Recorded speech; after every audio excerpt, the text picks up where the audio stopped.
Hi friends, இன்றைக்கி வந்து பார்த்திங்கன்னா டிஎன்பிசி ஓகேங்களா.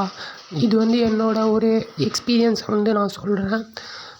என்னென்னா வந்துட்டு ஃபஸ்ட் எடுத்தோடனே வந்து டிஎன்பிசி அப்படின்றது நான் வந்து 2022 அப்போ தான் வந்து நான் வந்து எழுதினேன் ஓகேங்களா. அதுதான் என்னோடய ஃபஸ்ட் அட்டெம்ப்ட்டு. அதில் வந்து பார்த்திங்கன்னா வந்துட்டு எனக்கு வந்து தெரியாது, ஃபஸ்ட்டு அட்டெம்ப்ட்லாம் வந்து ஒன்றும் தெரியாது. நானே படிக்காமல் தான் போய் எழுதினேன். எழுதும்போதே ஈஸியாக தான் இருந்தது ஓகேவா. இப்போ சொல்கிறாங்கல்ல சில பேர்லாம் வந்து ஈஸியாக இருக்குதுன்னு, அதெல்லாம் படிக்காமல் சொல்கிறாங்க. நான் ஃபஸ்ட்டு 2022 எழுதும்போது எனக்கே அப்படி தான் இருந்தது, ஈஸி அப்படின்ற மாதிரி தான் இருந்தது.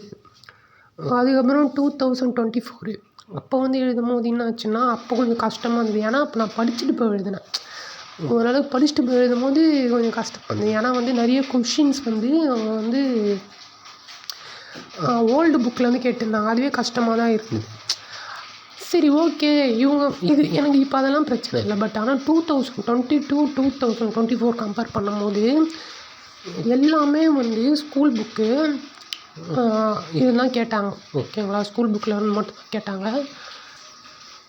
ஆனால் இப்போ நடந்த 2025 எக்ஸாமில் வந்து மேக்ஸிமம் கொஷின்ஸ் பாதி கொஷின்ஸ் மேலே எல்லாமே வந்து அவுட் ஆஃப் புக்கு.